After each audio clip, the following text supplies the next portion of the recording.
আসসালামু আলাইকুম। আজকে আমি রান্না করব মুসুর ডাল দিয়ে পালং শাকের তরকারি। ডাল দিয়ে পালং শাকের তরকারি খেতে খুবই ভালো লাগে। আজকে আমি খুব সহজ পদ্ধতিতে কীভাবে মুসুর ডাল দিয়ে পালং শাকের তরকারি তৈরি করা যায় সেই রেসিপিটা আপনাদের সঙ্গে শেয়ার করব। আশা করি আপনাদের সবাইকে খুব ভালো লাগবে। চলুন রেসিপিটা প্রথম থেকে শুরু করে নিই। আর রেসিপিটা প্রথম থেকে শেষ পর্যন্ত দেখার অনুরোধ রইল।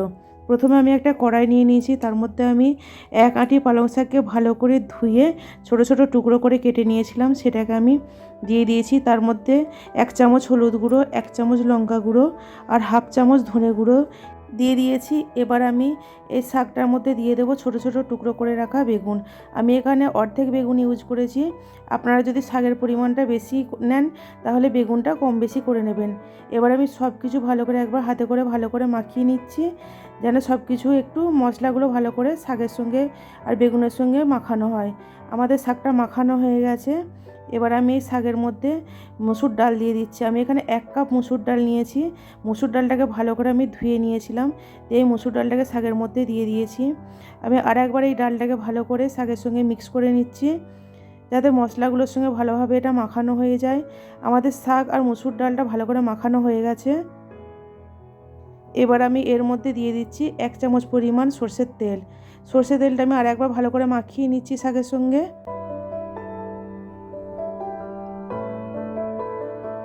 এবার যখন সমস্ত কিছু ভালো করে মাখানো হয়ে গেছে, এবার আমি এর মধ্যে 1 গ্লাস পানি দিয়ে দিয়েছি, যে শাকগুলো একটু ভালো করে পানির সঙ্গে মিক্স করে দিচ্ছি। দেখুন আমাদের মাখানো হয়ে গেছে। এবার আমি কড়াইটাকে গ্যাসের মধ্যে বসিয়ে দিয়েছি। গ্যাসটা এখন হাই ফ্লেম করে দিয়েছি। আমি একবার শাকটাকে ভালো করে মিক্স করে দিচ্ছি। মিক্স করা হয়ে গেছে, আমি এখন হাই ফ্লেমে করে দিয়েছি। শাকটা যখন ফুটে যাবে তখন আমি এটাকে লো ফ্লেমে করে দেবো। এখন দেখুন শাকটা ফুটে গেছে। এবার আমি একবার ভালো করে সমস্ত কিছু মিক্স করে দিচ্ছি।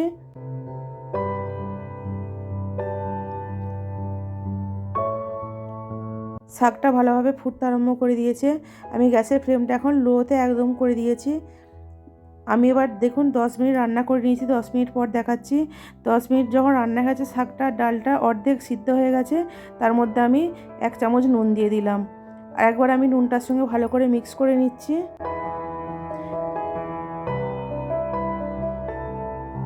মিক্স করে নেওয়ার পর আমি এটাকে আরও 10 মিনিটের মতো ভালো করে রান্না করে নেব, যাতে শাক আর ডালটা ভালোভাবে সেদ্ধ হয়ে যায়।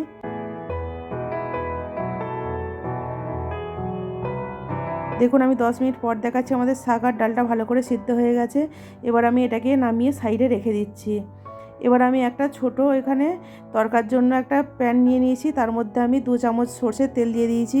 সরষের তেলটা যখন গরম হয়ে গেছে, তার মধ্যে আমি 3টে শুকনো লঙ্কা আর 4টে কোয়া রসুনকে আমি ভালো করে ছোট ছোট টুকরো করে কেটে নিয়েছি, সেটাকে আমি দিয়ে দিলাম। এবার আমি এই রসুনটা লঙ্কাটা ভালো করে একটু ভেজে নেব। যতক্ষণ না ব্রাউন কালার আসে ততক্ষণ আমি ভাজবো। আমি এটাকে ভালো করে ব্রাউন করে ভেজে নিচ্ছি। যখন এটা ভালো রকম রসুনটা ভাজা হয়ে গেছে, ব্রাউন কালারে এসে গেছে, তখন আমি এটাকে শাক ডালটার মধ্যে ঢেলে দিচ্ছি। আমাদের এই শাক ডালটায় ফোড়ন দেওয়া হয়ে গেছে। একবার যখন ভালোভাবে শাক ডালটা ফুটে যাবে তখন আমি গ্যাসটা বন্ধ করে দেবো। আমাদের শাক ডালটা রেডি হয়ে গেছে। আপনারা একবার এভাবে তৈরি করে দেখুন, আশা করি আপনাদেরকে খুব ভালো লাগবে।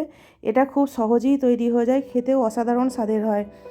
আর যারা আমার চ্যানেলে নতুন তারা অবশ্যই আমার চ্যানেলটিকে সাবস্ক্রাইব করে নেবেন। রেসিপিটা দেখার জন্য সবাইকে ধন্যবাদ। দেখা হচ্ছে পরের রেসিপিতে।